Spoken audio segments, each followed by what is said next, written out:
You're going to die of a heart attack. You'll be dead tomorrow. No. It's like, no. LDL has no effect whatsoever on the risk of heart disease. It might be it's got an inverse risk. In other words, the lower your LDL level is, the more likely you are to die. Dr. Malcolm Kendrick, cardiovascular expert, best-selling author. He spent decades inside the system. Now he's breaking the myths it was built on.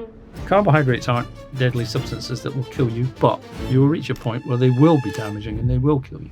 Fat in a diet has no impact on VLDL, and VLDL is the only source of LDL. And yet when people say, if you eat too much fat, your LDL level will go up, and I go, okay, talk me through the process. And he'll go, butter, is it good for your heart? What about bacon, ribeye? saturated animal fat has never been damaging. I mean, the don't eat so many bloody carbohydrate diet is healthy for you. Science is there, the truth is there. It doesn't go away. Do you think statins prevent someone from getting a heart attack? This is, I've been sued for this. Your brain is 25% made of cholesterol. So imagine blocking cholesterol production in your brain. What do you think that's going to do, gentlemen? We've all heard this statement. If you care about your heart, stay away from saturated fat. Foods like butter, meat, and bacon have been blamed for heart attacks for decades. But what would actually happen if you were to eat high fat for just 30 days? What's going to happen to your cholesterol, especially your LDL cholesterol? What's going to happen to your blood pressure and your arteries? Well, that's exactly the question that we're answering today. Today, my guest speaker is Dr. Malcolm Kendrick. He's a best-selling author and one of the most outspoken voices in cardiovascular health, and his research has reshaped how many people, including doctors, think about heart disease. And in this conversation, we're diving deep into the science, the controversy, and the real effects of eating fat on your heart and your health. So Dr. Kendrick, my first question, if someone is just eating eggs, bacon, and red meat every single day, is that going to destroy their heart? Well, no. What everyone thinks is bad for you with regard to your heart, which is eggs, you've got lots of cholesterol, butter is got fat in it. I mean, the basic things that people say are bad for you, right? Ribeye steaks and butter and cream and cheese and whatever. I looked at this. I've been looking at this for many, many years, and it's just complete nonsense. There is no evidence. There has never been any evidence whatsoever, not a molecule of evidence, that eating a diet like that will be harmful to your heart. Such evidence as that I've found, and when you're looking at diet evidence, it's always rather difficult to get any absolutes, because as you can imagine, they ask people about their diet and everybody lies to start with. And then everyone tells you things like, well, I eat nothing but a cabbage leaf and stuff like this. And you think, well, that's clearly just nonsense. But in so much as it's been done, the evidence is that if you eat a higher fat, and by which I mean animal fat, not vegetable fat diet, that this has positive impacts on all the things that might affect your heart. I think the most important one of those is probably blood sugar levels. Because in general, if you're eating fat, you're not eating carbohydrates. And if you're not eating carbohydrates, your blood sugar level isn't going to start going out of control. You're not going to put pressure on your liver to deal with all that extra carbohydrate, et cetera, et cetera. So yes, it's sort of ironic. I did the man who's sort of most famous behind this is Ansel Keys, who did his infamous 6 or 7 country study, depending on who you read, where he sort of drew a graph showing that the more fat you ate, the more heart disease you had, and it was a sort of went up to infinity very rapidly. But he chose his countries. He looked at 21 countries, and then actually, had he put France in there, for instance, the graph would have gone upside down quite quickly for him. But he chose not to, because he had an idea, he had a belief, he had an absolute belief that if you ate fat and or cholesterol and or he never made it very clear what he was talking about, that your blood cholesterol would go up and then you would have heart disease and then you would die of heart attacks.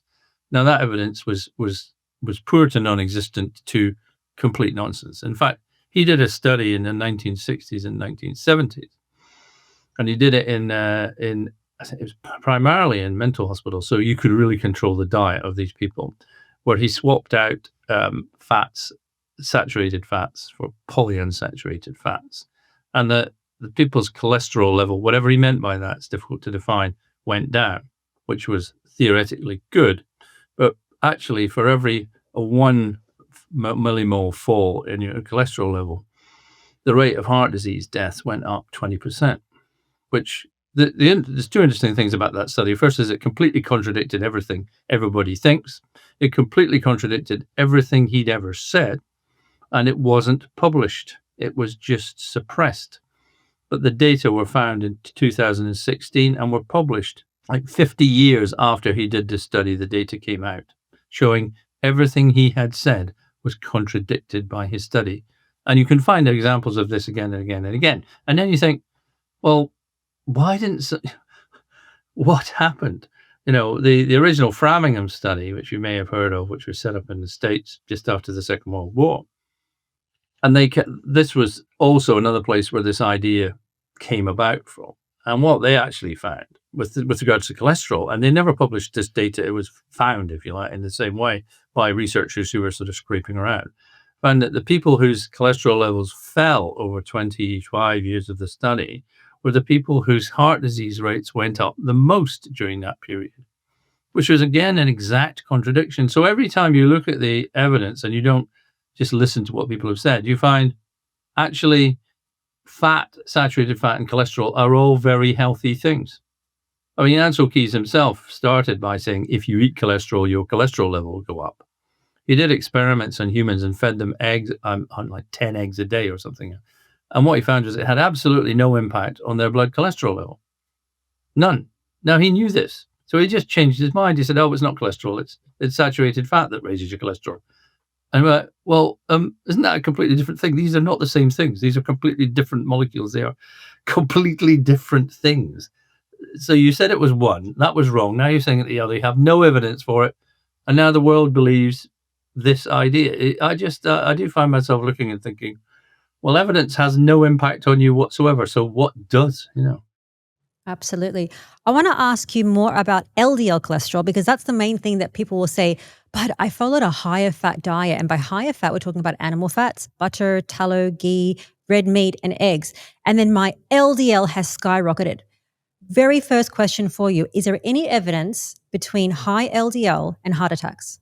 Yeah, well, you're asking a simple question. It opens the doors to 1 million rooms, which open doors to another 1 million rooms. And you find yourself in the 10 millionth room and you think, how did I get here and what am I talking about? It's quite complicated. All right. I mean, whenever I give talks on this, I say to people, first of all, you have to understand what LDL is. You have to understand what cholesterol is, because otherwise you're just talking gibberish, essentially. Like, cholesterol is a molecule. It has a chemical formula. It's found in human beings. 25% of our brain is made up of cholesterol, for example. Most of our hormones, like estrogen, progesterone, testosterone, blah, blah, blah. Vitamin D, that is cholesterol, very slightly adapted. So it's hugely important, the substance, all right, in our bodies. But it can't float around in the bloodstream because it's not soluble in water, and neither is fat. So in order to transport these things around the body, you have to wrap them up in a little molecule called a lipoprotein, which is, if you like, a taxi. So the LDL is a taxi that carries cholesterol and a certain amount of fat and other things around the body. And so when you talk about LDL cholesterol, it's a sort of meaningless term because it's not cholesterol, it's LDL. It'd be like calling, anyway, the terminology is complete nonsense, all right? But it adds to the confusion. It took me about a year to understand what are they talking about, all right? When someone says cholesterol, what do they mean? And they mean anything by it, actually. So you have to be careful. And everyone says, oh, my cholesterol level's gone up. And I go, I wonder what you are actually talking about. What did they tell you? What did they say? It's like, it's just a catch-all meaningless term. But LDL is the one form of lipoprotein that is supposed to cause heart disease.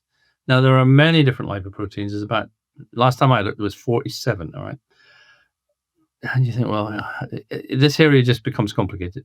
But LDL is the fraction of lipoprotein that, if it's raised, is supposed to cause heart disease. How it's supposed to cause it? Now, you want to go into that. We are in the 7,000th room of nonsense, all right? However, so what happens is your liver makes lipoproteins, right? That's where they're made. The liver does all sorts of amazing stuff, but it doesn't make LDL. it makes VLDL, which is very low density lipoprotein. And it packs fats and cholesterol into this within the liver, and then it sends it out into the bloodstream. And then as it travels around the body, it loses its fat content, mainly, till it becomes more highly concentrated with cholesterol. And then about 98% of that is reabsorbed back into the liver. So there's a certain reserve that floats around in your blood all the time. Now, what makes your VLDL go up would be the interesting first question, right? And the answer to that is carbohydrates make your VLDL go up. Why is that? Because if you have too many carbohydrates in your diet, your body can only store so many, and then it has to convert the carbohydrates into fats. And it does that in the liver. So the liver converts carbohydrate into glucose into fats. That makes the LDL molecule, well, it packs it into the VLDL molecule and it sends it out. Fat in a diet has no impact on VLDL because it isn't remotely the same system. It's just, this is another part. If you eat fat, it doesn't actually go into your liver. If you eat fat, it's directly absorbed from your gut, and then it goes directly from your gut through a little channel called the thoracic duct into your vein, vena cava. And this is a huge lipoprotein called a chylomicron. Everyone's going, oh my God, chylomicron. But a chylomicron is, say, 20 times the size, or it's like a beach ball rather than a tennis ball or something of that sort of size.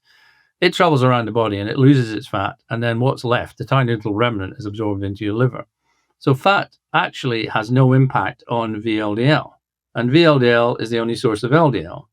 And yet when people say, if you eat too much fat, your LDL level will go up, and I go, okay, talk me through the process. And they'll go, what are you talking about? I said, well, you can't make statements like this without there being some evidence behind them, and there is no evidence for this. And then people will say, and the question you ask is this interesting one, is there are some people called lean mass hyperresponders. All right. Now, 15 years ago, I was discussing this with Dave Feldman, right? Before anyone else knew that he was on this sort of track. And I said, look, I understand this happens, but I disagree with your mechanism of action. All right. But what happens with some people, and it's unknown why, there's a small proportion, and I don't know what that proportion is, who are quite slim. They're not fat at all. They eat a very very low carb diet. Quite what else they eat is a bit unclear sometimes. And your LDL goes up quite dramatically in some cases. And then people might say, well, okay, so you're talking nonsense. So fat obviously does make your LDL go up. I said, no. I said, it does, but it's not through any sort of mechanism you were thinking of, all right? But what's actually happening in this case is because you're eating a high fat diet, the fat is just traveling through your body, getting absorbed by your cells that need it. It's not going into the liver at all right?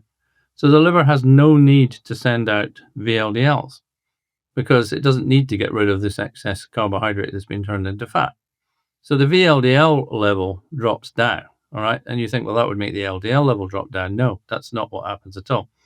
Because what happens is the body needs the LDL. Well, it doesn't need the LDL. It needs the protein attached to the LDL to stick it onto the side of a VLDL.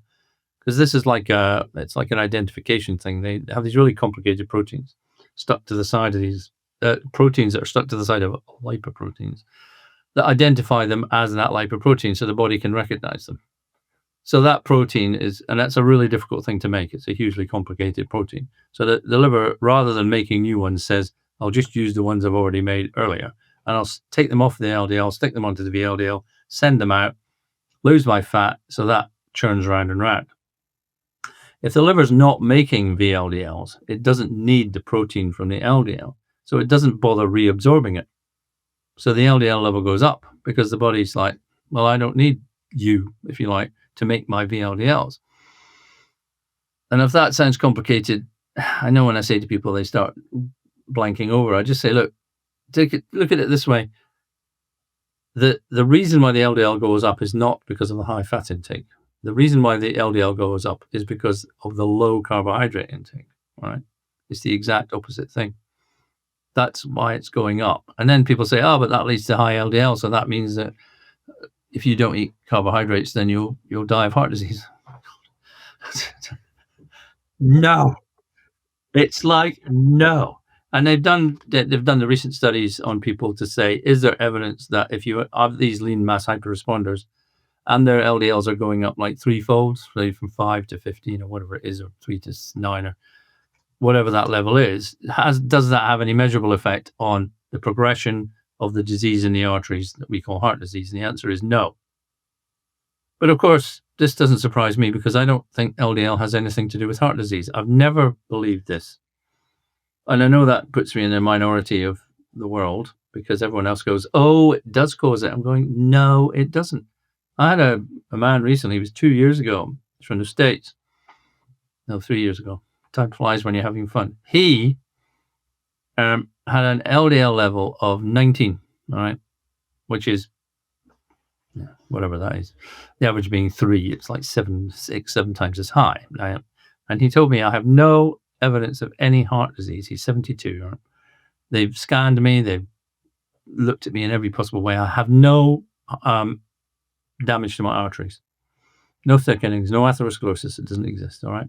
And he knew this because he had, well, this is called familial hypercholesterolemia, which should actually be called familial hyper-LDLemia. But that's even more of a mouthful. Anyway, he, because of this, he was put on statins when they first came along, but he couldn't tolerate them. And they tried other things and he couldn't tolerate that. So his LDL's always been way up here. And his doctors have been sort of studying him and going, we must get your LDL level down. And sort of 25 years later, there is no evidence of heart disease whatsoever. Well, I thought, well, people do write to me quite a lot. And I think, well, maybe. And then he turned up in the New England Journal of Medicine as a case history, this guy, right? And everything was as he said, all right? And the explanation for the authors was he must be protected against his LDL in some other way, right? So when you get an absolute, there's this thing of called a black swan. I don't know if a black swan is started with Karl Popper, who I like, but not everybody does. But anyway, he said, if your hypothesis is that all swans are white, finding more and more white swans has very, very little impact on your hypothesis. Once you find one black swan, your hypothesis is dead, all right? Now, I find black swan after black swan. I find people like this man with 19. People write to me all the time saying my cholesterol, my LDL is 12, which is 4 times. I have no heart disease. I'm 90 years old, all right? And when you start looking at the whole thing of this is, to an extent, what's kept the hypothesis going for so long is familial hypercholesterolemia, which basically means a very high LDL level. I mean, very high. So we're talking sort of 3, 4, 5, 6, 7 times as high as normal, right? And all the medical literature will say, oh, yep, these people die very young of heart disease, and the rate of heart disease in young people is 400% higher than it is in the surrounding population. Now, this is one of these weird areas where I say, well, that's true, but it doesn't actually mean anything, all right? Well, the first thing is when they say the rate of heart disease is 4 times as high in the 30 to 39-year-olds, you go, well, what's the average rate of heart disease in that population? And it's virtually 0. And in the UK, they have a thing where they monitor people with familial hypercholesterolemia, and they found, yes, there was a 400% increase in death rate in that population. But in that population, that meant 4 people. 4 people. That was it. And that is considered statistically significant. But when you look at overall life expectancy, when you look at familial hypercholesterolemia, and you say, yeah, but what happens to people throughout their lives with familial hypercholesterolemia? The answer is they live slightly longer than everybody else. On average, they live longer than everybody else. And I know people go, oh, that can't be true. I go, that is true. And I have the papers. I have the studies. There's a huge study that's been going in Norway for years and years and years. And in fact, most interestingly, the population aged between 60 to 80, which is where a lot of heart attacks and deaths happen with heart disease. If you have familial hypercholesterolemia, you are 40% less likely to die of a heart attack. So I said, well, that'd be like saying to someone, if you smoke when you're 40, you'll die of lung cancer. But if you smoke when you're 70, you're much less likely to die of lung cancer. By the way, smoking causes lung cancer. You go, well, that's just rubbish, isn't it? That's just not, you're talking nonsense. How can this thing be a risk factor when you're one age and stops being a risk factor when you're another age? The answer is, and I've written papers on this with other authors, that some people with familial hypercholesterolemia have another problem, a genetically linked problem. There is a few of these people, and these are the people that have the heart disease. It's got nothing whatsoever to do with the LDL. It's like looking at people with red hair and saying that they die more of heart disease. And you'll go, well, that's fine, but the red hair is not causing heart disease. It's something else.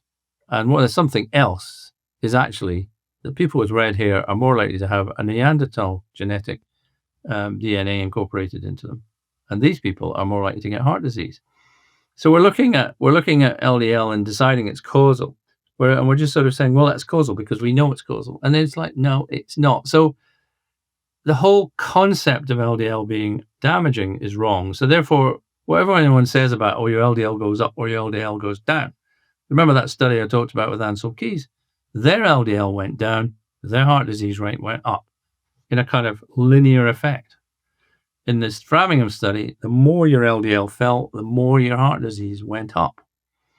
And if you look at elderly people, that becomes more extreme. So people over 70-ish, I don't like calling them elderly anymore as that age is approaching me fast, is that the lower your cholesterol level, LDL level is, the more likely you are to die. And it's quite a dramatic difference. And so we have people aged of 70 who are more at risk of heart disease, yes, because they're older, and they're being told you must get your LDL level down. I'm going, but you know, look at the evidence, please. Just look at it. You know, when people they just then withdraw in and say, oh, I'm not discussing this with you because you're just an idiot or something like that. And I said, hold on, that paper was published in the BMJ. You know, this was not the 14 Times. We did this research. We looked at all the evidence. And from all the evidence that we can find, LDL has no effect whatsoever on the risk of heart disease. It's got an inverse risk. In other words, the lower your LDL level is, the more likely you are to die. And that sounds an extraordinary thing to say, but that is what the evidence says. That is what the studies say. I mean, I'm not going to hold them up in front of you here in front of my camera. This one, and this one, and this one, and this one, and this one, and this one, and this one. It's just, so where's the evidence the other way around? I mean, I as you know, I got sued. Well, I got attacked by a major newspaper in the UK for saying such things. And we then sued them for libel and won, because once we went to court, right, and the evidence was presented to a judge who doesn't really actually know anything about this area, it was like, yeah, these people seem completely reasonable, and what they seem to be saying is completely right. What's your problem?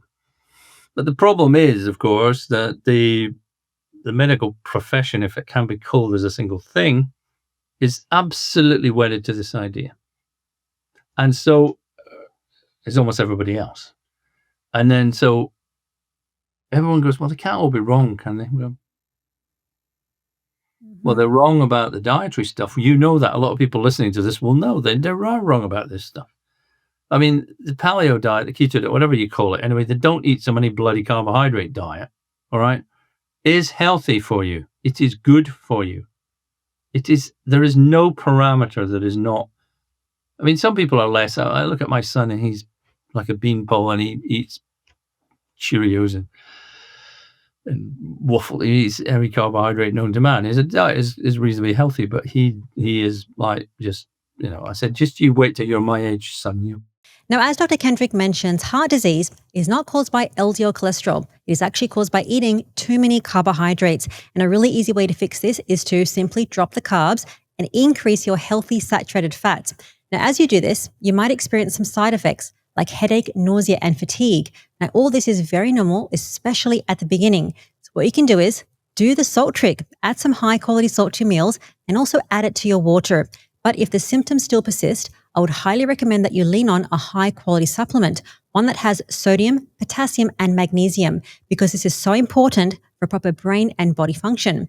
And that is why I have Element as a sponsor of today's episode.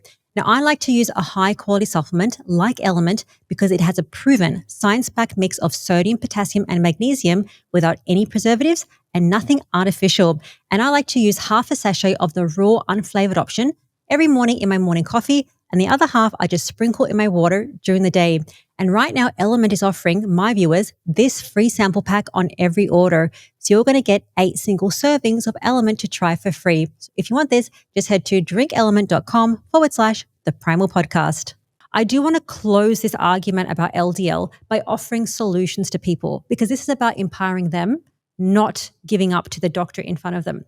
So if LDL does not cause heart attacks, can you please list the markers that they need to look at on their blood work that they can present to the doctor and say, this is it, look at this one?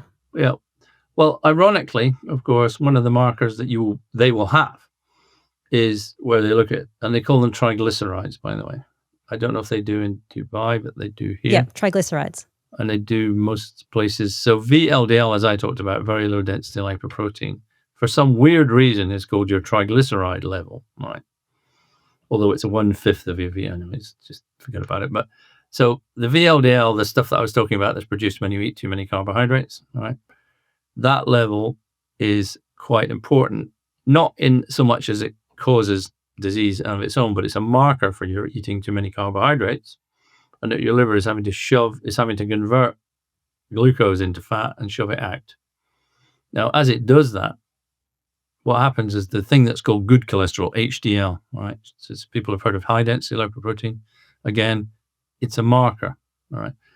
As VLDL come out of the liver, HDL transfers proteins to it, all right, to allow it to be recognized around the body. It's one of the functions it has.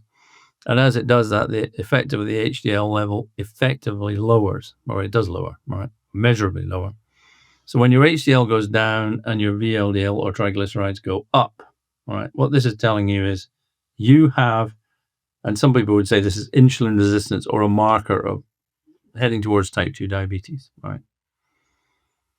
That level, that ratio is it's quite important. I mean, you could just measure someone's blood sugar level or their HbA1c or other things and say, well, actually, we know that anyway. You're not telling us anything new.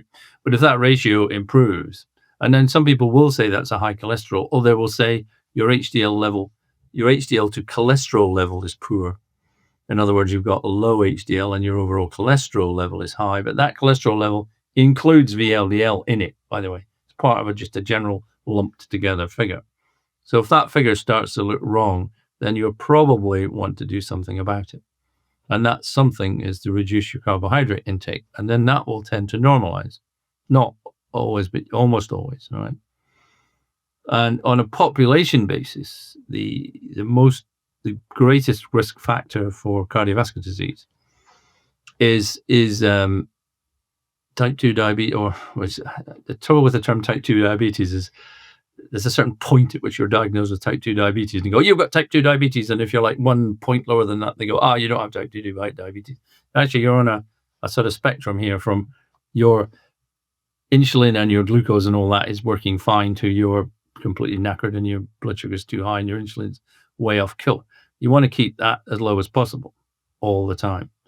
So the thing you need to be looking at is, some people have these continuous glucose monitors. I don't know if you can get a bit obsessed by that and just sort of constantly looking at it and warning. I don't know. I know. I'd be going, oh my God, that Mars bar is killing me. But no, the glucose level and how it's responding and your insulin, that's a much more important thing to be looking at for most people. It's not always the cause of cardiovascular disease, but I was looking at India recently, actually, because I was doing an interview with an Indian doctor.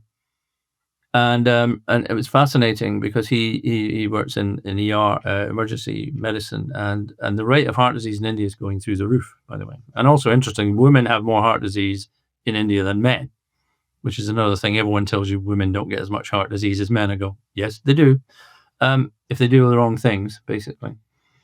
But the reason for that often is they've got a lot of what they call central obesity in India. For whatever reason, the obesity in India is described as having a BMI greater than 25 rather than 30, but it tends to be central obesity. So this central obesity thing, having a high waist-hip ratio, having what they used to call in Britain a beer belly, that shape means also it's another sign, an indicator that you've got a problem with your metabolism that's going on. All right, and that is. It's the same thing as the VLDL, HDL ratio. It's all telling you the same thing. Your metabolism is is screaming out in pain, all right, do something about it. Now, what can you do about it? Well, you can take exercise. That's fantastic. Always good. Always recommended.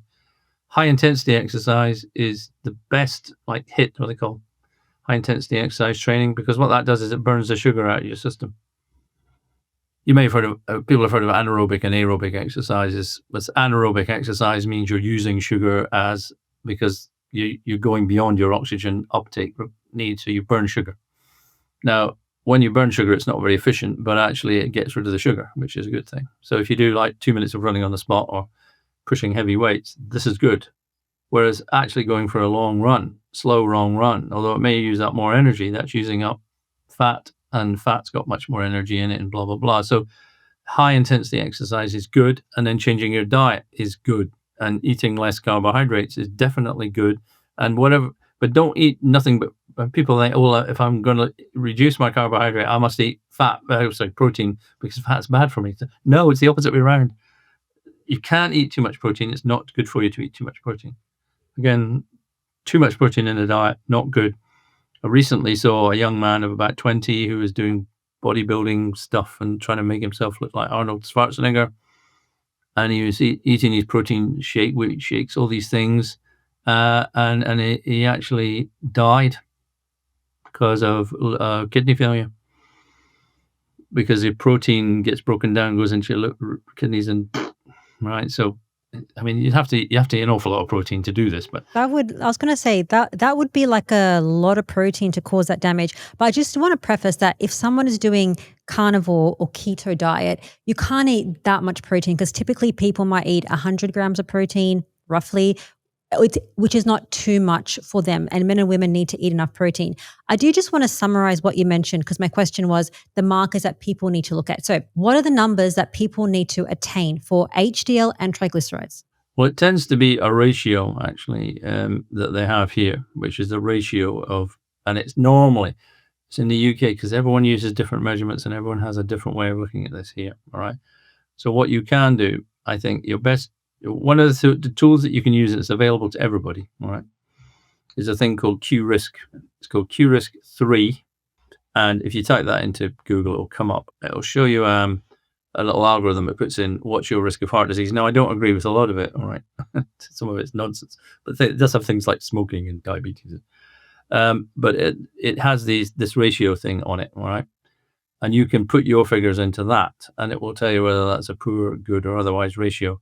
So that's quite a good little tool to use, I think. So people can use the QRisk tool. It's the one I tend to go to, if you like, when I'm looking at figures that if I'm starting to try and recalculate into milligram per deciliter and millimole per liter, and what they're saying in Dubai, what they're saying in the UK and the US are all different.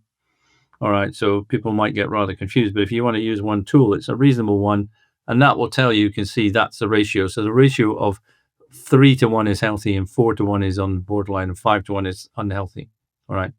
So the actual absolute figures are not necessarily important, particularly. It's the ratio in this case that is actually important. Makes sense. So I will put that link, QRisk, in the description, so that if somebody has their blood work and they see the two numbers, just plug them in and they can get the ratio. The ratio is important. Yeah, you might have to do a convert. If you QRisk 3, you'll be using millimoles per liter. But you can find a conversion. If you do cholesterol conversion on Google, you can put in your figure in milligrams per deciliter, and it will convert it immediately to millimoles per liter, all right, on the screen. And then you can do that, and then you can put the figures in, all right. That's what I tend to do, because when I see American figures, I'm always thinking, what does that mean? What are they talking about? I do see people in the comments, and I understand, because I have a global audience. If it comes from the US or people in Australia or maybe the UK, and they're like, dang, why don't you give me the numbers for my own country? So the ratio that you provided maybe is an easier solution. But how about, so HbA1c or blood glucose and your insulin, you mentioned those as things to look at as your risk factors for heart disease. So can you give me some targets or numbers for those so people can attain those? Well, again, we just changed in the UK from our HbA1c figures are now changed again. Oh. All right. The figures that you will get in your own country, I mean, it used to, and it still is, although it's changed it now. Your fasting blood sugar should, and it is using millimoles per liter, between 4 and 6 is fine, right? Although if it's approaching 6, it's probably getting a little bit high. So if you're at 7, you'll be going, oh my God, if it gets above that. But what people tend to look at, they know the HbA1c is a kind of more general measure because over a 30-day period, your red blood cells, before they die, pick up glucose and become glycated is the term for that. And so the more glycated they are, the more your blood sugar has been high during that period. So that's more of a kind of average period over 30-day kind of period. And that's probably a more useful one because obviously if you take blood sugar when you're fasting, you don't really know what's happening when you're eating. So your blood sugar might be doing this, and it might be up there for quite a long time. And then you come to the doctor and say, oh, we'll do a fasting blood sugar test. But I spend none of my life fasting, so I have no idea what that means, as most people are snacking all the bloody time, So actually the hemoglobin part A1C is just a protein attached to the red blood cells, and that is where the glucose sticks. Now that figure, I would go to your own country and go, what's considered high? And these are quite reasonable figures. I'm not going to disagree with them. But the lower, the better, essentially, is always the question. So if someone says, it's 30, I think if it's, say, 40, it's okay in Britain. If it's 45, you're considered to be moving into diabetic. But I'm not sure how you translate that into Dubaian or Australian or American figures. I'm not sure of the conversion. In my head, I can't remember what it is. So I would go to your own country. But again, that's another marker that's very important. And another increasingly important one, and this is where I have to take a deep breath. There is a version of LDL, right? And it's called LPA. And it's going to become well heard. Well, there's going to be a lot of noise made about it in the next year because a drug company has worked out how to lower it. Previously, no one managed to do this, all right? LPA is a form of LDL, right? But it has another protein stuck to the side of it. It's an additional protein. Another protein called apolipoprotein A. Now, I'm not going into the entire sort of medical hoo-ha about this, but that actually is an important thing, and it increases your risk of heart disease by quite a lot in some people. And your LPA is quite an important thing to know the answer to, all right? Now, it mostly is not measured by anybody. You'd have to go and ask them to do it, and most doctors would just look at you blankly and go, what's that, But it is, of the lipoproteins, it's the one that might be actually directly causal. All right. So in my view, that's an important one, and people should be looking at that one. And the sort of fascinating and irritating thing is when they measure your LDL, if you get an LDL result from the lab, it will include LPA in it, but they won't differentiate it. They will just say it's LDL. All right. So if your LPA was very high and comparatively, and your LDL was normal, in inverted commas, they tell you had an high LDL level. You don't. You've got a high LPA level, which is more important. All right. It makes sense. It's kind of like, I have a carnivore group, so we have a lot of people that do carnivore. And this is why I ask you the question first, straight about LDL cholesterol, because believe it or not, that's the main question that I get. Why has my cholesterol? And we have doctors like you that come on each week to answer the questions. And then the doctors try to answer them. But you see, that is the main thing that people look at, LDL. And then we always talk about there's different types of LDL. So you have the large buoyant, you have the small dense. Even now you're saying the LP little a. So, but basically in the whole grand scheme of things, it's not just LDL. There is that component that you mentioned, the LP little a. But the bigger picture is to zoom out to understand HbA1c, insulin, triglycerides, and your HDL. Now, I want to move on to understanding what would happen if somebody would actually increase their fat and do high fat for 30 days. So by that, I mean increase butter, increase beef, and lower their carbs. Some people might even do zero carb. What's going to happen to their heart? So my question for you, if somebody was to adopt a high fat diet just for 30 days, what would happen to their heart? Just say, for example, in the first 3 days. Very little, I would imagine. The other thing is, of course, that what we're talking about with heart disease is not a disease of the heart. It's a disease of the arteries supplying blood to the heart. The heart itself isn't actually diseased unless you have a heart attack, in which case parts of it are killed. So the disease we're talking about here is a disease of the arteries. And the disease is called, I call it atherosclerotic cardiovascular disease, ASCVD, which is the term that actually is now more widely used throughout the medical community, although most GPs that you went to, for instance, wouldn't use that term. They'd still talk about heart disease or something. Anyway, so it's a disease of the arteries. And that disease is a thickening of the artery wall and a thickening and narrowing of the artery wall. Now, that process, in theory, and probably is true, can take decades to go from nothing very much to fully blocked. I mean, you can talk 50 years for that to happen. So it's obviously not happening very rapidly, although that's not quite true, because what happens is it's a process of a very rapid thing happening and then nothing happening for quite a long time.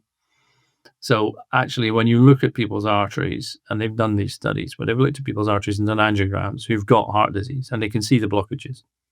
And then next year they can come back and they get the same thing done, and they can see the blockages are still there. And then 1 year, suddenly it will be bigger. All right. So what doesn't happen is that the thickenings don't just gradually get bigger. And one time I tried to do an impossible mathematical equation: is what's the size of an LDL molecule? How big is an atherosclerotic plaque? How many LDL molecules are there in each atherosclerotic plaque? If that was to be the case, and it ended up with so many zeros in the end, it became meaningless. But so what actually happens is the thickenings jump in size. So what is actually happening is you can get sudden jumps, and what that represents is, you know, if you've read my stuff, is there's a blood clot forms at that point on the artery wall. And that's what makes the size of apparently the size of the thickening jump, because they are the remnants of blood clots that are formed on the artery wall. So what's happening in the heart if you have you know, a high fat diet is nothing really. Although, because your heart tends to use free fatty acids for energy, not carbohydrates. So it will use those anyway. Whether there's any switch in metabolism from free fatty acids, which are basically fats, fatty acids, fats, the same thing. You want to try looking at lipids, fats. No, use one word and stick to it. You know, triglycerides, that's a fat. Yeah, no, it's a fat. What's a triglyceride? I thought that was a VLDL. No, it's not. It's like, you couldn't create a more confusing nomenclature if you set out to do it, I don't think. Anyway, so would your heart change its in energy substrates? No, I don't think so. Would your arteries thicken up? No, they wouldn't. Would your blood sugar go down? Yes, it would. So a very important thing that might well happen in your arteries is, because all your arteries and the tubes and all your blood vessels are actually lined. They're lined with a little furry lining, a bit like a little forest. It's called glycocalyx, glucose protein strands. They sit and they waft about. You know, if you try and pick up a fish, it will slip through your fingers. Very slippery. Why is it slippery? Because it's covered in glycocalyx. That's the slippery thing. It's like nature's Teflon. It's really slippery. It's the slipperiest thing you can imagine. And so the inside of your blood vessels is all really slippery, and it's all anti-clotting. All the anti-clotting substances sit there and say, don't clot here, because I don't want to clot here. And those little strands are, say, that thick normally, right? I don't know. They're very thin, really, as you can imagine. And then if they become that thick, then you are more likely to damage the blood vessels. So this stuff called glycocalyx, which I haven't spoken to a single doctor in my day-to-day work that's ever heard of it. It's the most important thing in cardiovascular medicine, the glycocalyx. Anyway, this protects all your blood vessels. It's hugely important. It's anticoagulant, and it's, say, that thick. Now, if you eat fat and your blood sugar level goes down, your glycocalyx might be that thick. And if you eat sugar and you keep having high blood sugar levels, your glycocalyx will be this thick. And that is why diabetes causes heart disease, because diabetes causes your blood sugar level to be high. This damages the glycocalyx. This reduces the protection to the artery wall, and the artery wall becomes damaged. And this also happens in the very small blood vessels, because your capillaries, which are, if your artery was this size, a capillary would be this wide. You know, it would be really, really narrow. That's got glycocalyx in it too. If the glycocalyx is damaged in the capillaries, well, obviously you can't get an atherosclerotic plaque, because a capillary is this size and a plaque is this size. So you can't get a plaque building up in a capillary because there's nowhere for it to be. What happens instead is the capillaries are damaged and they break down and they burst. So when you have diabetes, you know, people look at the back of your eyes and they go, oh, you've got diabetic retinopathy. Well, retinopathy just means damage to the retina. What that means is the capillaries in the smallest blood vessels are bursting. So you get little hemorrhages and they're blocking. And so your blood supply to your retina is being damaged, and you get blind if you're not careful. So it's exactly the same process that's happening in these little tiny blood vessels as is happening in the big blood vessels of glycocalyx damage. The end effects is obviously completely different because large blood vessels don't burst or you would just be dead. The same thing happens in your kidneys because your kidneys have got these little tiny little blood vessels that make them work in the nephrons. If these start to be damaged and break down, your kidneys start to fail because your kidneys don't work. So when you get diabetes, you get retinopathy, you get nephropathy, which is damage to your kidneys, and you get neuropathy, which is damage to the very small nerve cells in your tips of your fingers, for instance. Now, why do you get that? Because if you've ever looked at a picture of blood vessels in your hands, it's like there's just trillions of them.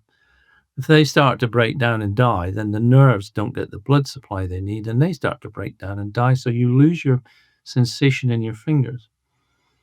So, whilst nothing might be happening to the large blood vessels in your heart, necessarily, in fact, it won't happen immediately, although it could happen immediately. You might get a blood clot there, bang, you're dead, all right?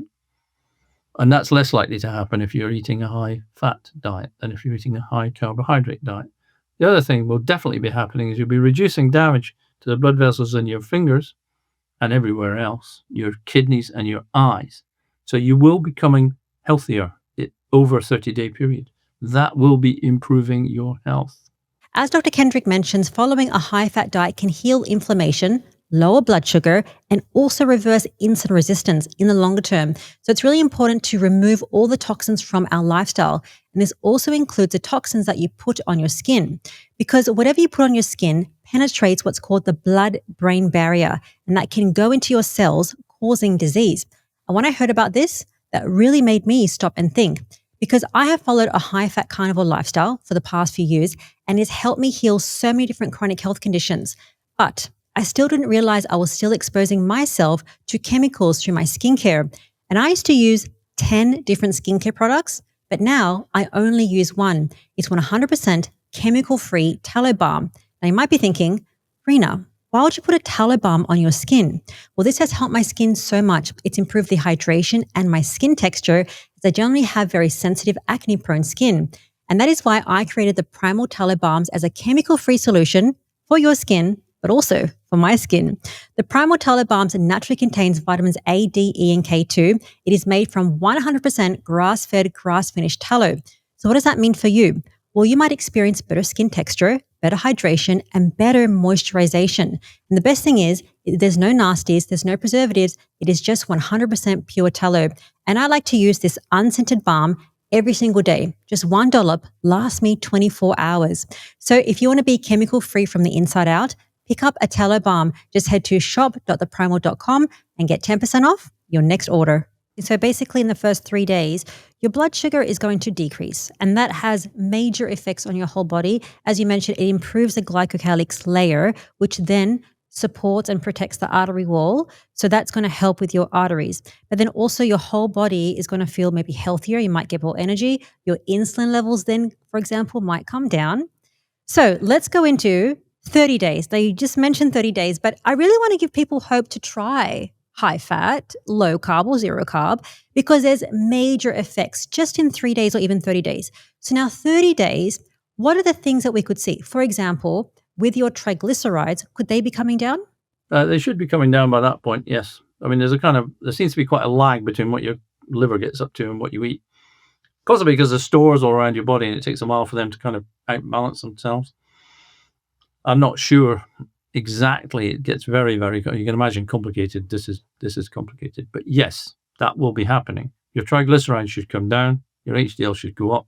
Your ratio should narrow. What happens to your LDL? I don't care, but probably nothing, I would imagine. Or in some people, if the fat is all being diverted outside of their liver, the VLDL will be dropping down. Your liver will not be needing the LDL, so that some people, their LDL might be going up. That doesn't happen in everybody, but it happens in some people. But all these ratios are improving. That's just a sign. But insulin itself, I've just been reading a whole bunch of papers showing that insulin is really quite damaging to your blood vessels. Not in normal physiological levels, obviously, but when your insulin level goes up, and I'm just looking at that with regard to type 1 diabetes, people getting high insulin they get injections of insulin all the time. And they looked at the blood vessel damage, and it is damaging independently of the glucose level. So if your insulin and your sugar are down, you are improving your blood vessels. That is happening. Yes, your energy, your sense of having energy should be improved in part just because you start to lose this sort of wave of sugar going up, insulin going up, driving it down, and your whole metabolism is kind of going, what are you doing to me? Stop it. I need energy, and you're knackering me. So yes, that will improve for people, and they demonstrate that it does. And so it's overall, you should feel more energy. You should feel a bit better, definitely do a lot better. People, especially who have high blood sugar levels, which seem to make people feel very tired. I'm not sure why. And your blood vessels will be a lot more healthy. Your kidneys, your eyes, and your peripheral nerves will certainly be thanking you for it because they've got a chance to recover. Because very small blood vessels can regrow. I mean, there is a system for that. That happens in your heart. If you block an artery in your heart, that doesn't mean no blood gets down past that artery. The body will have created what they call collateral circulation, which is little blood vessels, a whole network of little blood vessels that will bypass the blockage. I've seen people walking around quite healthy who've got all of their coronary arteries are fully blocked. They're surviving on collateral circulation. That is the creation of new small blood vessels. Your body can do this. And it will do it better if your blood sugar level and your insulin levels are down, because there's more chance of them being healthily created. So there's all sorts of positive benefits going on here. Perfect. Just after 30 days. So this is to motivate people to just be consistent for 30 days. 30 days, well, you read that book or something. I've read it once. If you do something for 30 days, then it becomes routine and then it's much easier. Yeah. So if you can get someone to do something for 30 days in a row, then they're probably going to keep doing it for longer, which is quite right. It is a thing. Well, I just picked the 30 days because it's quite interesting just to give it that snapshot. But I do have a question about a year, because when it comes to arteries and then the arteries and the plaque, people are very concerned about that. So if you were to do high fat, low carb or zero carb for a year, do you think that you could get some plaque regression, especially if it's soft plaque? Don't know. Oh. I think what I don't know, because, and don't worry, I have tried to know this, all right? And I've spoken to interventional cardiologists. I've looked at the scans. The important thing is to stop it progressing, all right? Because they've done a work with what they call CAC scanning, coronary artery calcium scanning. If a plaque's been in your heart for a long time, it actually, in the end, it calcifies, right? As do other areas of damage in your body. So if you can see a lot of calcium in your arteries in your heart, it means you have had a lot of atherosclerosis developing. It doesn't tell you it's happening right now, because it can't, right? Because this is a process that takes some time. But if you get people who have quite a high calcium score, and you stop it progressing, and Ivor Cummings, who you may or may not have spoken to, has done a lot of work of this in Ireland, shows that your risk reduces to the same risk as people who don't have a lot of calcium in their heart. It's not the amount of calcium that's damaging. It's the fact that that's just telling you you're getting ongoing damage in your heart. You've had it. You've got to stop it. And if you can stop it, then it really doesn't matter if it regresses or not, because your risk reduces down to what it would have otherwise been. With areas of damage, I think generally overall, over time, if things aren't progressing, the body will be just gently kind of chipping away at them. So there will be some reduction. That's my own belief, by the way. That's not evidence-based. That's just what I think happens. All right. But there is evidence that if you stop the progression, then it doesn't really matter if you get regression, right? Because you don't need to regress. And, I would sort of say, and then people might say that's a bit depressing. Once the damage is done, it's done. Yes, that's true. But so long as you haven't dropped dead of a heart attack. The first person to notice this was actually George Mann, who studied the Maasai villages of Kenya for a long time. They ate no carbohydrates. Well, at least they claimed not to, and he thought they didn't. Their diet consisted of cow's blood and milk and yogurt, and they didn't eat carbohydrates. And they had very, very low rates of heart disease. I mean, he didn't even find anybody who'd had a heart attack and died, right, out of that population. And what he did find, though, is they had quite a lot of calcification in their arteries, all right? Because these were hyper-exercising people. They would run, they 20 miles a day or whatever it was, chasing whatever they chased or running away from things that chased them. But they had a very high fat diet and blood and whatever, cholesterol. They actually had lower than Western LDL levels and cholesterol levels. They had actually measurably quite a lot of calcium in their arteries and no heart disease. All right. So you have to bear in mind that this is not it's not a simplistic. You can't look at this as this is bad, this is good. All right. If you look at high performance triathletes and that, they've got quite a lot of damage to their arteries. What you'd call damage in their arteries. Is it damage, or is this just what happens if you live that lifestyle where you're doing a lot of exercise all the time? Really heavy, intense exercise is actually not very good for you. But at what level does it become not very good for you is very difficult to define. So I should probably explain what regression means. So regression is when the plaque is reversing. You're getting less plaque seen in the arteries. So what Dr. Kendrick is saying, that as long as it's not progressing, getting worse, that's A-OK. In some people, we have seen a regression. I've seen that from interventional cardiologists have told me in the carnivore space, because they look at this, people on high-fat diets. Sometimes it regresses, but the main thing, as you mentioned, is that it doesn't progress. So we know now what's going to happen when you do a high-fat diet, some amazing things. I've got a bit of a game for you, listing some foods here. And you tell me in one word, good or bad for your heart. So if somebody was to eat a lot of these foods, is it good? Butter, is it good for your heart? Neutral. Now, a lot of these things, we say good or bad, all right? It compared to if you're stopping eating something else, good, all right? So butter is good. The study that showed the consumption of the highest saturated fat is coconut oil. And they did that study. It was actually Michael Mosley, who you may remember him in the UK. They did a study where they kept everything the same and gave people coconut oil and butter and something else with, I think it was olive oil, and it wasn't olive oil, with saturated fat in it. But the one that had the one that looked the most beneficial was actually the one with the highest saturated fat, which was coconut oil, whereas butter apparently did nothing one way or the other, as far as I can remember. But you're saying good or bad, I'd say butter. If you're stopping eating a muffin and eating butter, good. If you had the choice of not eating the muffin or not eating the butter, stop the muffin, eat the butter. Yeah. Well, maybe I should have prefaced my question by saying eating your fat, but dropping your carbs on maybe 0 carbs. So what I mean by that is no muffins, no pasta, no bread. So butter, A-OK. Coconut oil, A-OK. What about bacon? Yeah, it's fine. It's good. I like it. Ribeye? Fantastic. Avocado? I don't like it very much, but I don't like avocado. It's good for you, though. Oh, yeah. Okay. What else? Peanut butter? I don't know, actually. I would think, thinking about it, I think it's not very good for you. Yeah, it's not very good because it's high in omega-6s. So the foods that we listed there, so people, if they eat more of those foods, and that just happens to be what they call the carnivore diet or a keto diet. And I know for you, you don't advocate a diet per se, you like real whole foods. But in this day and age, I see people just need a little bit more prescription around how to do things and what to omit. And because as you can imagine, there's so many people talking about different things.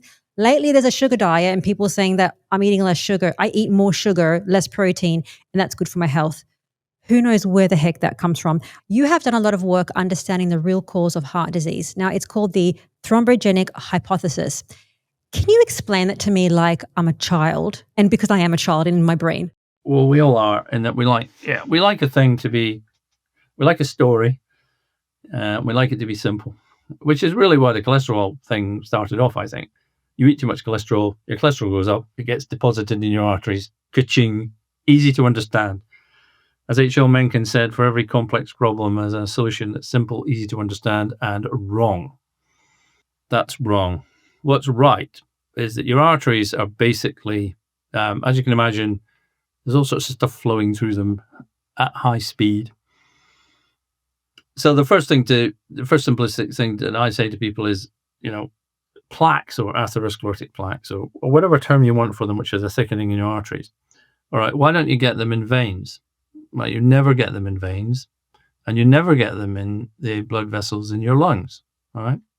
Now, they're all the things that flow through your bloodstream, surprisingly enough, flow through every part of your body because it's all connected. We discovered that, 400 years ago. So your cholesterol level is the same, your blood sugar level is the same, all the things in your bloodstream are the same in your lungs, in your veins, and in your arteries. Maybe tiny fractions different. So why aren't you getting plaques in your veins and your lungs? Why doesn't that happen? And I ask people this question, they look at me like, well, what does that matter? So, well, it sort of matters. Because if you take a vein out of your leg, which has happened, and you put it into the heart and make it become a coronary artery, as in a coronary artery bypass graft, it very rapidly develops atherosclerosis. These things block up after about 7 years on average with atherosclerotic plaques. So veins can develop atherosclerosis, but they don't develop them when they're being a vein, but they do develop them when they're being an artery or acting as an artery. And in fact, they develop them faster. Why is this? And if you can't answer that question, the cholesterol hypothesis doesn't even consider that to be a question to be asked. It says if the cholesterol level is high or the LDL is high, it is somehow or other absorbed into the artery walls and thickens them. But why doesn't it do it in vein walls? And why doesn't it do it in the walls in your lungs? Well, they have no answer to this. They just sort of go, well, they don't even try to answer this question. They don't even think it's a question, right? I thought it was a question. So if it's a question, and so, it's because it's higher pressure or something. What, you think pressure pushes LDL through an artery wall? Let's go on, talk me through that. Give me the physics for that. Oh, you can't because it's nonsense. So I thought, well, clearly, therefore, something is happening, because if you do get high blood pressure in your lungs, and that happens, there's conditions where you get bypasses from your left to your right side of your heart, and your blood pressure in your lungs can become quite high. It's called Eisenmenger's syndrome. It doesn't exist so much nowadays because people get operations, which they couldn't have done 50 years ago because there was no heart-lung transplant. So you can get plaques in your lungs if the pressure is higher. So you think, okay, so it's blood pressure then, isn't it? Well, it is and it isn't. But you obviously are looking at something quite fundamental here. And when I started looking at it, I thought, what is going on? Why this? Why this? And when you start looking at it in more detail, you realize that, of course, arteries are under much greater what I call biomechanical stress. So your coronary arteries, which means the arteries of your heart, are being compressed tightly when the heart contracts. In fact, your blood doesn't flow through your coronary arteries when your blood contracts because it shuts them. It's only when the heart relaxes that the blood flows through. So a coronary artery is being squashed like that all the time, 60 times a minute for all of your life. So you can imagine the lining of your blood vessels there is getting under quite a lot of squishing. And also in your neck, you've got carotid arteries that come straight up from the aorta. And that's an area of high pressure and high turbulent flow. So I'm not the first person to think this, by the way. I thought this is an area where there's damage is going to be occurring to the lining of the artery. If it's going to be occurring anywhere, it's going to be occurring here, right? So you're going to be damage to the lining. What happens when you damage the lining to an artery? And that's when you open the box, if you like. You go, right, crikey. What happens is that will create a blood clot, as it must. Because you can imagine the body's quite sensitive to damage to the lining of a blood vessel, suggests the blood vessel has been damaged, which suggests we might be about to bleed to death. So there's all sorts of systems, vastly complicated systems, that when you damage the lining of a blood vessel, you get a blood clot. Bang, straight off. Now, obviously, it can't just completely continue to be a bigger and bigger blood clot. Otherwise, the first time we had damage, we'd have one big blood clot and we'd be dead. So what happens is at the same time as that blood clot is forming to cover over the area of damage, it's being stopped. So we have this, anyway, okay. The last time I looked, there's 53 factors that made blood clots happen and 53 that stopped them or paused them or controlled them. You can't believe how complicated this system is. I look at it again and again and think, how did this ever happen? Anyway, so what happens is, step one, you damage the lining of the artery in some way. Now, if the glycocalyx is thinner, then it's less protected. Now, other things can damage it. High blood sugar levels can damage it. Smoking can damage it. There's a million things that can damage the lining of your artery wall. Once it's damaged, the blood clot forms. Then it stops. then you have a problem. You have a blood clot stuck to an artery wall. Now, if you scratch your finger, if you scratch the back of your hand, obviously you get a scab. Enough time, the scab falls off. But if a scab fell off your artery wall, it would just get stuck in your brain. So you can't have that system happening. So you can't have the same system occurring. All right. So what happens is the body has to cover it over with a new lining, a new arterial lining. It's called the endothelium and the glycocalyx. It's the lining of your arteries. And that's what happens is you get a lining area, it covers it over. And then the blood clot is drawn inside the artery wall. That's the only system that can happen.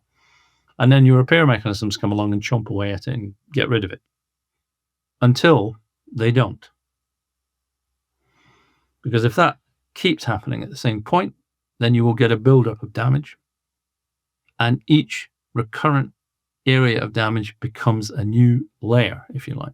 And if you look at plaques, and people they find that very many of them are still sort of semi-intact, show layers like tree rings, where there has been a repeated episode of something happening at that point, like 30 layers of thing.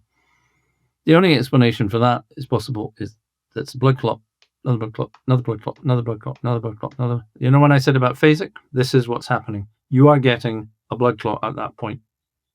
It's then repaired, it's covered over, and in most cases, it disappears completely because the repair systems get rid of it.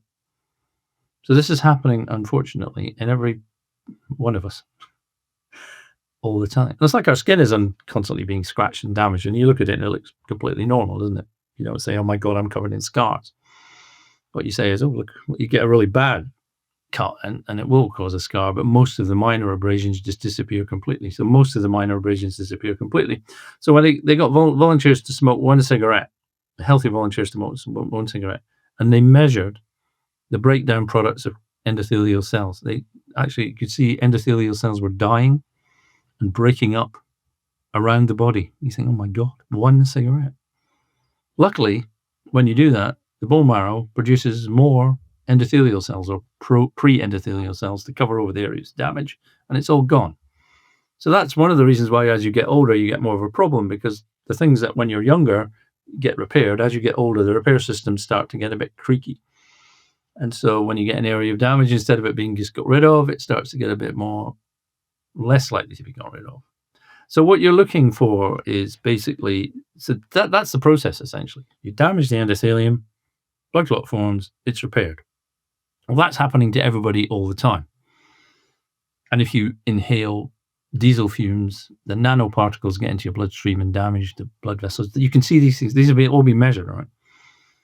But what happens is if you increase the rate of damage, then you might have a problem. If you increase the size and scope and make the blood clot more difficult to break down, that's going to be a problem for you. And if you interfere with the repair mechanisms, then you're not going to get rid of the plaques so simply. So essentially, it's a three-process thing. It's more damage, bigger and more difficult to shift blood clots, damage to the repair system or interference with the repair systems, and you will start to develop plaques that will grow faster and faster, and they will overcome the body's ability to get rid of them. All right? And that's it. So when you're saying what causes heart disease, you say, does it damage the endothelium? Yes or no. If it doesn't, it's not a cause. So we have, I'm back in my head, I can give you a list as long as you like of things that I found that can damage the endothelium, and it's rather scarily long, right? Anything to do with inhaling smoke, for instance, that's really bad. So wood fires, unfortunately. Well, I love a wood fire. Really? A wood fire? Yeah. Wow. So just a question. So instead of people thinking that butter or bacon is going to cause them to get a heart attack, you're saying that inhaling smoke like wood fire is actually going to cause a heart attack? Yes, can do. Yeah. Well, that's like, people are not going to think about that. They can think what they like, but it's true. That's the fact. Once the particles are small enough, called nanoparticles, your lungs are relatively leaky. Things can leak out of your lungs and into your bloodstream. And once they've leaked out of your bloodstream, these particles are quite toxic to your bloodstream, your blood vessels, and they start damaging. So smoking is obviously one way of putting smoke into your lungs. And people say, well, how does smoking cause heart disease? You go, well, it raises your cholesterol. No. Raises your blood pressure. No. It doesn't do anything that you can measure. Why is it causing heart disease? And what is actually happening? What is actually happening is The nanoparticles from smoke get out of your lungs, into your bloodstream, go around your body, killing off endothelial cells. That's what happens, all right? That's what happens with wood smoke as well. That's what happens with diesel fumes. Why do you think, that's been found? Diesel fumes are particularly small particles compared to other forms of fuel. That's what causes that. The coal miners used to have heart disease. Of course, their lungs were destroyed, but actually they terrific rates of heart disease. And that's because they were breathing in crap, if you like. So what about lead poisoning? And this is another thing. I was looking at a paper, which again gets undermarked, is that in America, they found that lead, not poisoning, but high levels of lead in your blood, in your body, caused, and this was going back, say 10 years, 250,000 deaths from heart disease every year, more than smoking. And I said, well, how does lead do it? Well, it's very simple, because lead is one of the most damaging things to your endothelium, and they've shown that you can demonstrate it. It strips your glycocalyx down. Cadmium, heavy metals, terribly damaging. They used to put lead in petrol. OMG. And they said it was perfectly healthy. And lead pipes and all the. Now that these are going, this is one of the reasons why heart disease rates are going down, have gone down in the Western world. And you can look at, say, cocaine. I looked at one which was weird. The disease that causes the highest increased rate of heart disease, death, ASCVD death, is sickle cell disease. Right? How can sickle cells cause heart disease? Well, a sickle cell is kind of that shape with sharp, pointy ends, rather than a nice round donut shape, normal red blood cell. Well, can you imagine a sharp, pointy red blood cells hammering through your blood system? That's going to be stripping your endothelium apart. And it does. The increased rate of heart disease, children used to die very young from severe sickle cell disease. The average age of death was 2. So I would say they weren't dying of heart disease at that time, because they just weren't. But now that they've treated, that you can be treated and get transfusions and things, that they live a lot longer, thank goodness. But the rate of heart disease is astronomical. And people just look at it and go, oh, why is that? And instead of saying, this is a 50,000% increase in the risk of heart disease at that age, these ages. 50,000%. You're looking into the heart of the matter at this point. You can't explain it any other way. They don't have any other risk factors that you can identify, and yet their risk is 50,000%. So that's telling you, it's like, that is shouting at you what the cause of heart disease is. It's screaming at you. It's going, it can't be anything else. This is it. You found the answer. And in fact, the people who authored this paper said it themselves. They said the reason this is happening is because of the physical rigidity of the sickled cells causing damage to the lining of the blood vessels. They said it. But they didn't then follow that on and go, oh, well, maybe that's what causes heart disease then, isn't it? Yes, it is. Because it's so blindingly obvious. It's people are going, okay, again, explain it. You explain it. Go on. They don't. They just go, oh, well, there's not very many people with sickle cell. I know it's probably different. So let me try to summarize what you've mentioned. So it's not cholesterol causing heart disease and heart attacks. It's anything that's damaging the endothelial cells, which is the lining of your arteries. And on top of that, you have the glycocalyx. And there's numerous things that we could mention, but anything. And Dr. Eric Berg said, anything they tell you to do the complete opposite, because it's probably good for you. So in this sense, eat more saturated fat, eat more whole foods, walk, do high intensity exercise, get out in the sunshine, do some fasting, and stay away from all the rubbish, pollution, crap, smoking, all the other stuff. So, and it kind of makes sense, but I think that is, if we can understand, that is actually the cause of heart disease and heart attacks, not the cholesterol. Now, I want to move on to statins, because this is a big topic. Do you think statins prevent someone from getting a heart attack? This is I've been sued for this, and no. Well, and then the cholesterol lowering bit has got nothing to do with it, right? Now, you remember talk about the damage to the artery lining and all that I've just been going on about and going mad about. All right. Well, there is a substance called nitric oxide, and it is it's the single most important molecule for your cardiovascular health, right? It's the most potent anticoagulant known in the world, in nature.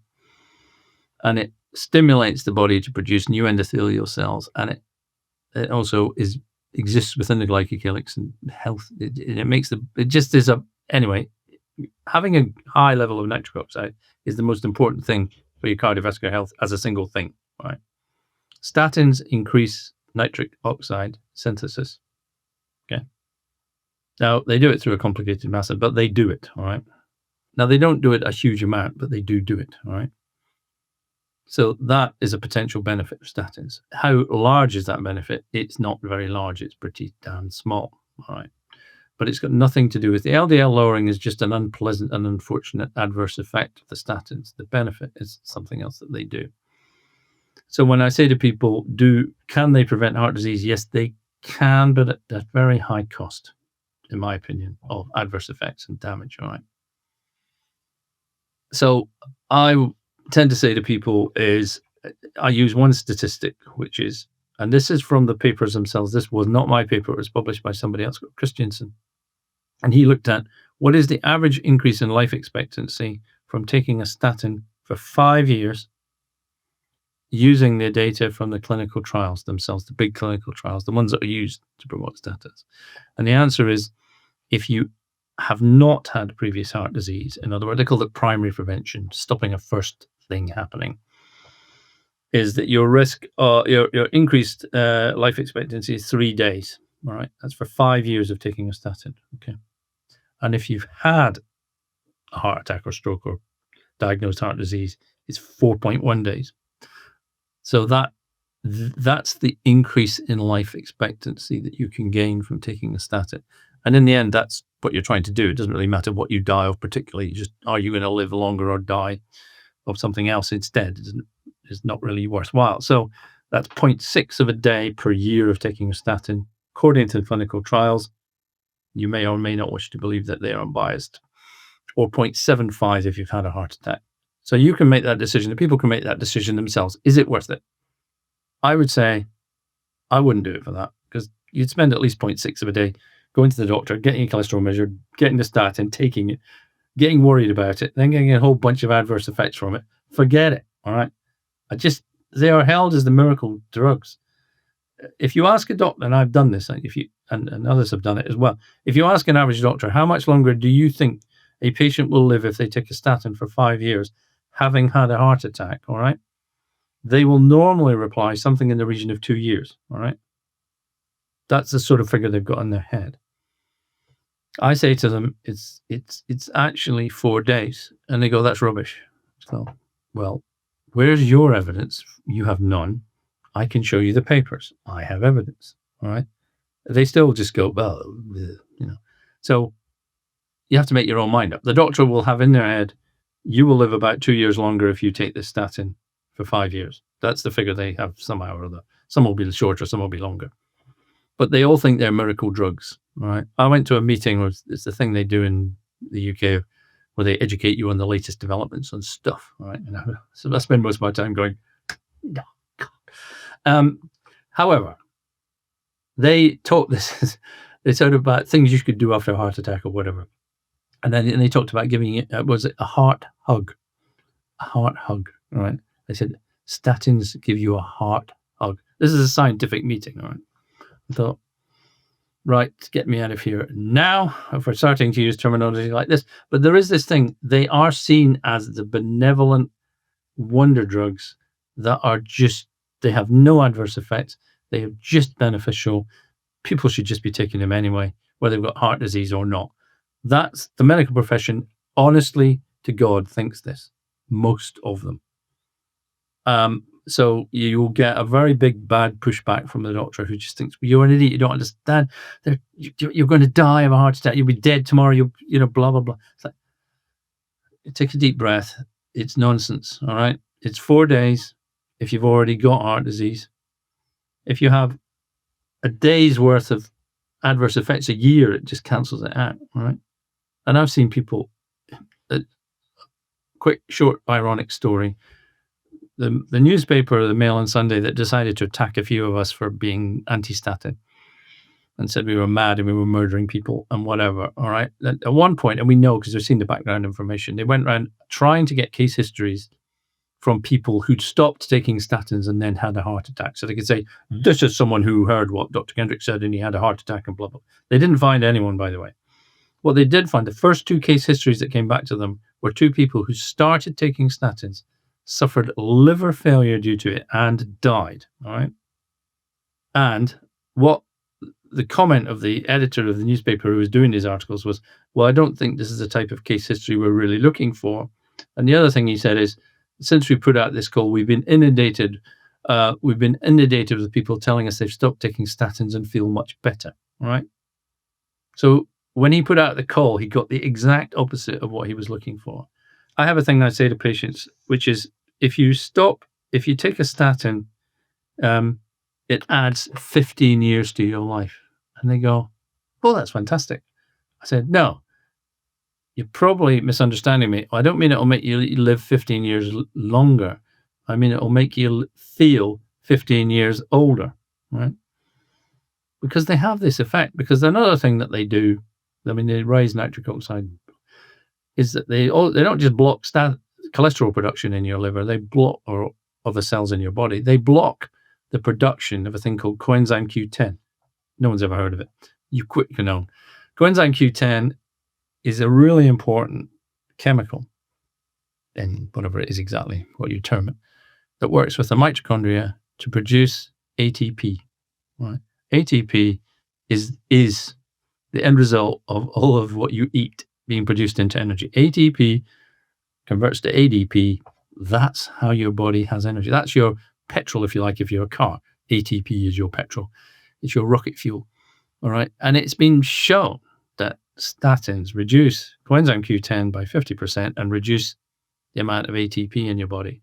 Now, that was known very early on because when they were about to launch statins in 1985, Merck put out a patent for that when they give people statins, they would take coenzyme Q10 at the same time. All right. So they knew that it did this. All right. They knew all this stuff. They always do.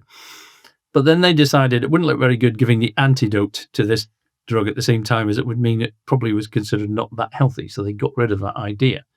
But they'd done the experiments on dogs, and dogs were particularly sensitive. They virtually died when they took statin because the coenzyme Q10 in dogs went to virtually zero. They had no energy reduction. They just lay there and presumably everything just stopped.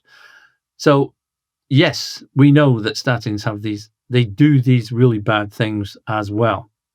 And that's probably not such a problem if you're 40 years old or something, and your production of coenzyme Q10 and ATP is probably reasonably high.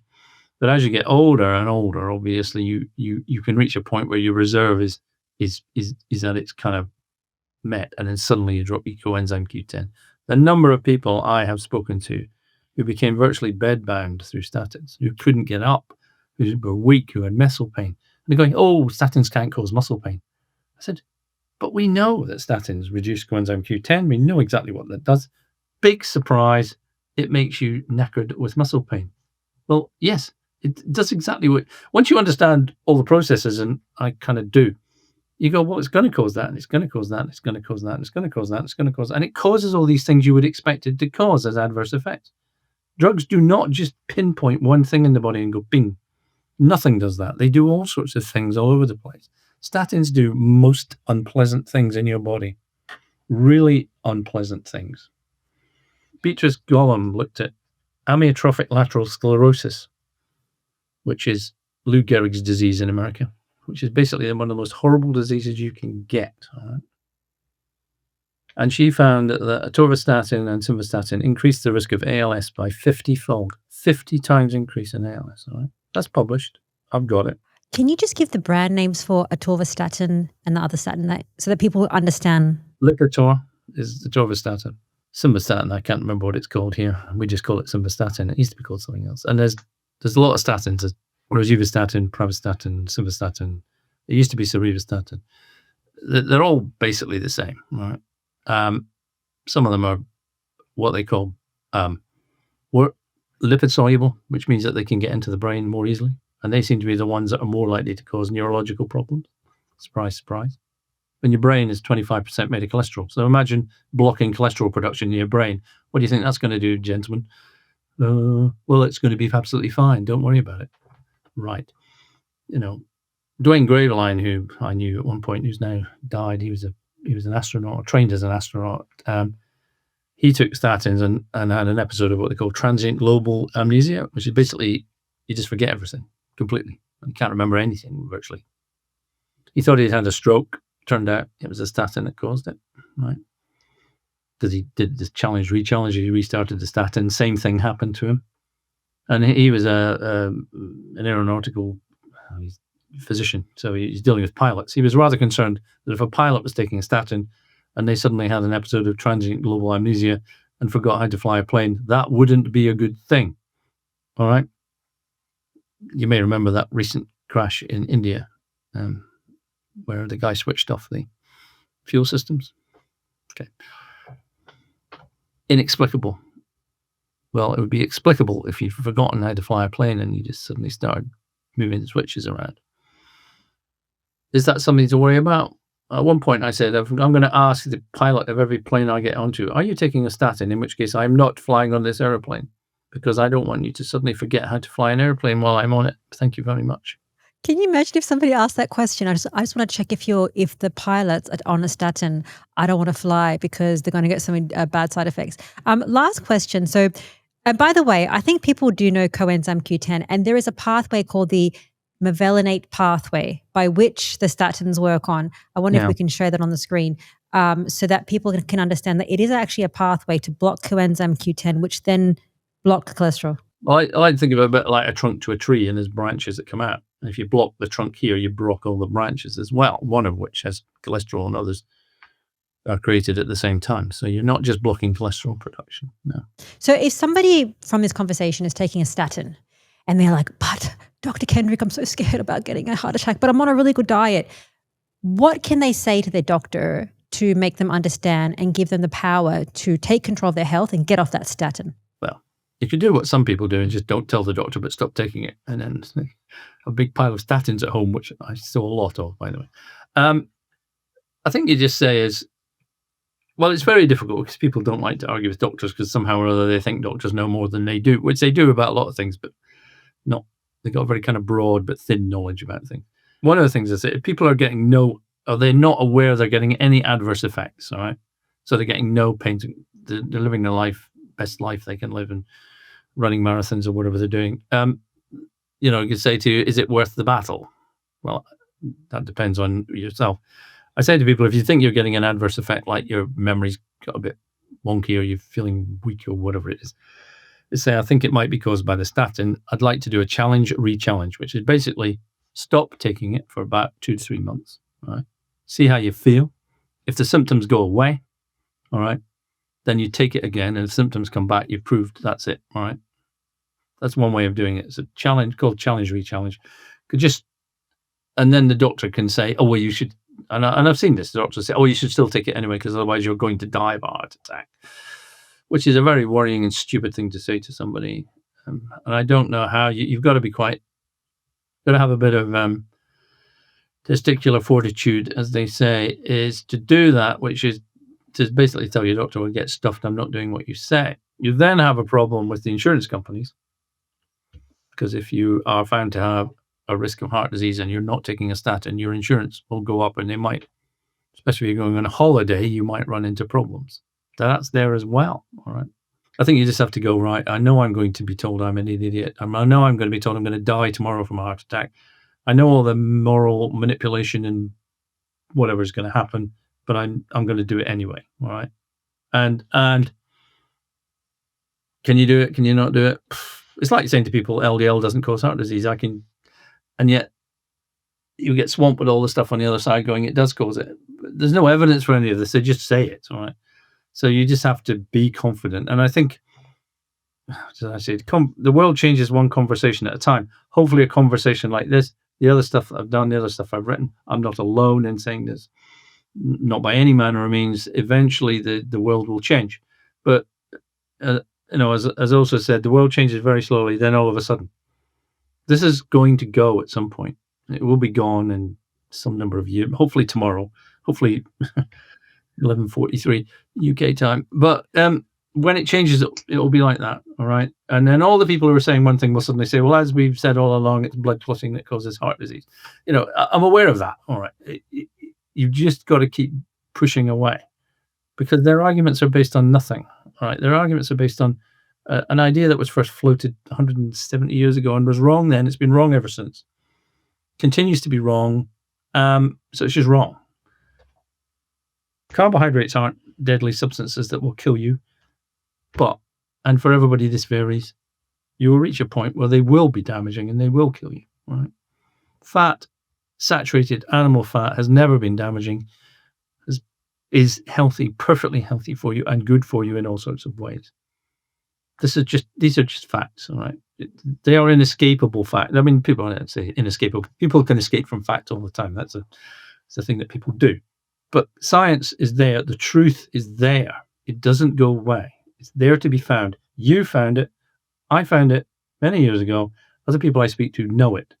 The people that promote the other ideas, they don't even know the facts. They don't know the evidence. They don't know what they're talking about. But the facts will not change. The science is clear. And therefore, at least you're basing it on something solid, all right? They're just basing it on dogma and repeated nonsense. So be bold, accept this. This is the way the world is. You are going to be healthy doing this. You are saying the right things. I would say a very easy solution is go find a doctor like Dr. Kendrick that understands this stuff. Then you're got a doctor that's on your side.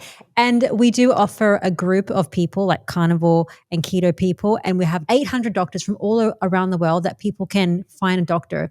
I wonder if you're on that list. Probably not. But they could probably find people that can help them because I don't think that you can convert a traditionally trained doctor. It's just too hard. So if you can't find a doctor like you, Dr. Kendrick, that's the way that people can probably get help. Dr. Kendrick, if people want to see you more, where can they find you? Well, I've got a few books that I've written, obviously. The last one it's called The Clot Thickens, which basically it gives you an alternative thinking. It tells you why the cholesterol hypothesis is wrong. I've done that before.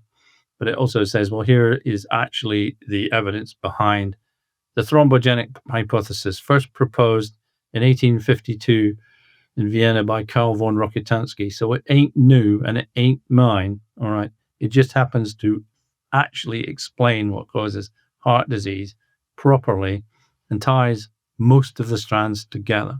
It doesn't give you every possible answer, and maybe not the answer for you particularly, but for most people. And I think it supports the paleo, carnivore, whatever you want to call it, diet, and tells you why that's healthy and tells you why eating too many carbohydrates can be very unhealthy for you if you are not careful. So, and I do a blog, Dr. Malcolm Kendrick. Haven't written on it too much recently because I've been worrying about what I should be doing with it. And I think I'm going to go back and just do a bit like this, just re-explain it for people. This is it, all right? Again. Repetition might get into people's heads. Who knows? Repetition is good. It really works because sometimes if you have to unlearn what you've learned for decades, repetition helps. I'm going to leave the links for all your books in the show notes that people can click. So if you see more clicks happening on your books, it's probably my audience because they really want to know what you're teaching. But Dr. Kendrick, thank you so much for your time. You've been amazing. Thank you. Thank you very much. Cheers. Bye-bye. Thank you for joining me today on this episode with Dr. Malcolm Kendrick. Now, if you're learning from and enjoying these free episodes, please hit the subscribe button. That's an excellent zero-cost way to support what we do here. You can also find me on other social media accounts. I'm on Instagram and on X under the name of the Primal Podcast. Now, if you love this episode, check out this episode with Dr. Philip Ovadia. He is a cardiac heart surgeon, and he'll talk about what eating eggs and high fat will do for your heart and your cholesterol. Finally, thank you for your interest in root cause healing, and I'll see you next week.